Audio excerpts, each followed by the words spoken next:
अस्सलाम वालेकुम नाज़रीन, हाईटेक न्यूज़ के खबरनामे में आपका खैर मकदम है। मैं हूं नेहा खान। नजर डालते हैं आज की अहम खबरों पर। संगारेड्डी में बीसी वेलफेयर एसोसिएशन के रियासती कारगुजार सदर प्रभु ने बीसी वेलफेयर एसोसिएशन के कायदीन के साथ आईबी से नए बस स्टैंड तक एक एहतजाजी रैली निकाली। संगारेड्डी में बीसी वेलफेयर एसोसिएशन के ज़ेरे तमाम एक रैली निकाली गई, जिसमें बीसी के लिए 42% रिजर्वेशन का मुतालबा किया गया। रियासती कारगुजार सदर प्रभु की सरपरस्ती में संगारेड्डी जिले के मरकज में आईबी से नए बस स्टैंड तक निकाली गई। इस एहतजाजी रैली में रियासती चीफ सेक्रेटरी गोकुल कृष्णा, सुरेंद्र पाटिल, जिले सदर सुरेंद्र पाटिल, इश्तिहार पाटिल और जिले सदर दीगर एडवांस जाओ चंद्र और दीगर ने शिरकत की। 2% కేంద్ర రాష్ట్ర ప్రభుత్వాలు సక్రమంగా మాకు అందేటట్లు ఇచ్చేయాలి। ఇంకో ముఖ్య విషయం ఏంటంటే ఎస్సీ ఎస్టీలకు రిజర్వేషన్లు ఉన్నందున చట్టసభలలో వాళ్ళ సభ్యుల సంఖ్య ఉన్నది దామాష ప్రకారం। మా బీసీలకు ఎక్కడ ఇది లేనందున మేము కూడా ఇదవుతుంది, మాకు ఖచ్చితంగా కావాలని మేము కోరుకుంటున్నాం। మాకు ఇది రిజర్వేషన్ వర్తించాలి। మా బీసీ బిడ్డలందరూ మీ అన్నదమ్ములు లాంటి వాళ్ళు, మీరు కూడా దయతలిచి అందరినీ అగ్రవర్ణాల వారిని చేతులెత్తి వేడుకుంటున్నాం। మేము బీసీలందరం మాకు సాయం చేసి మాకు ఈ 42% వచ్చేటట్లు కూడా కోర్టులు కూడా ఇచ్చేయాలని కోరుకుంటూ సెలవు తీసుకున్నాం।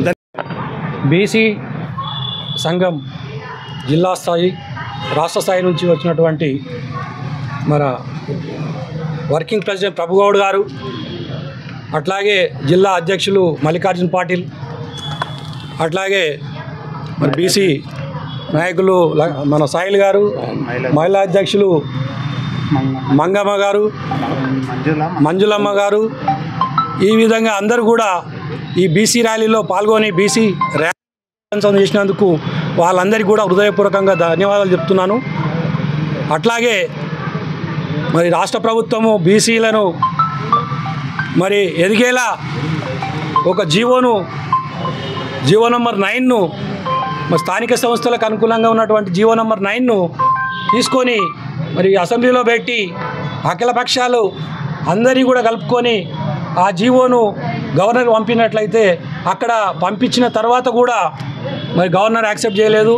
ఇప్పటికీ 6 నెలలు గడిచిపోయినాయి।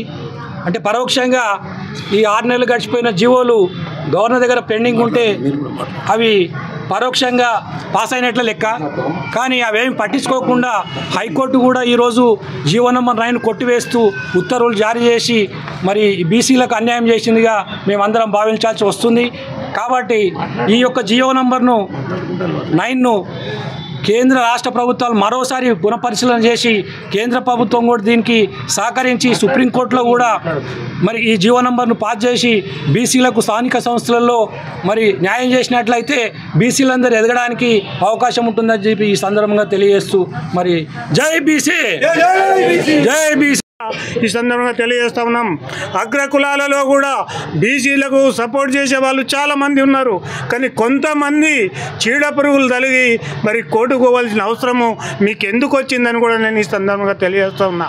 అన్ని పార్టీలు ఆమోదం తెలిపినప్పటికీ కూడా మరి కేంద్ర ప్రభుత్వంలో ఎందుకు ఆగింది అనేది ఒక్కసారి ప్రతి బీసీ సోదరుడు ఆలోచించుకోవాలని కూడా ఈ సందర్భంగా నేను తెలియజేస్తా ఉన్నా।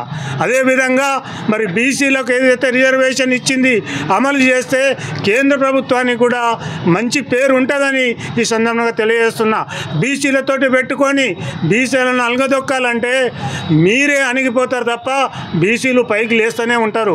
ఇప్పటిదాకా బీసీలో ఒక ఐక్యత అనేది పట్టించుకోగలేరు। ఇప్పుడు ప్రతి బీసీ బిడ్డ కూడా మా జనాభా ప్రతిపాదిక పైన మాకు అన్ని హక్కులు కావాలని అందరూ కూడా భావిస్తూ ఉన్నారు। అందుకే దయచేసి కేంద్ర రాష్ట్ర ప్రభుత్వాలకు విజ్ఞప్తి చేస్తూ ఉన్నాము, అయ్యా మా 42% రిజర్వేషన్ని మీరు అమలు చేసే విధంగా మీరు చర్యలు తీసుకొని పునరాలోచన చేస్తారని కూడా నేను ఈ సందర్భంగా తెలియజేస్తా ఉన్నా। దయచేసి 14 తారీఖు నాడు బంద్కు పిలిపించినాము। ఆ బంద్ను విజయవంతం చేయాలని ప్రతి బీసీ సోదరిమణులకు నేను విజ్ఞప్తి చేస్తూ ఉన్నా। బీసీలంతా చులకనైపోయినారు। ఇలా గ్రామ స్థాయి నుంచి మండల స్థాయి, అసెంబ్లీ స్థాయి, పార్లమెంటు స్థాయి దాకా కూడా ఇలా బీసీలు అసెంబ్లీకి పార్లమెంటుకు పోయి చట్టసభల్లో కూర్చునే అవకాశము ఓట్ బ్యాంకు బీసీలది ఉన్నదని ఈ సందర్భంగా తెలియజేస్తున్నా। ఇది రాష్ట్ర కేంద్ర ప్రభుత్వాలు మరవద్దని ఉండాలని కూడా ఈ సందర్భంగా నేను తెలియజేస్తా ఉన్నా. జై బీసీ, జై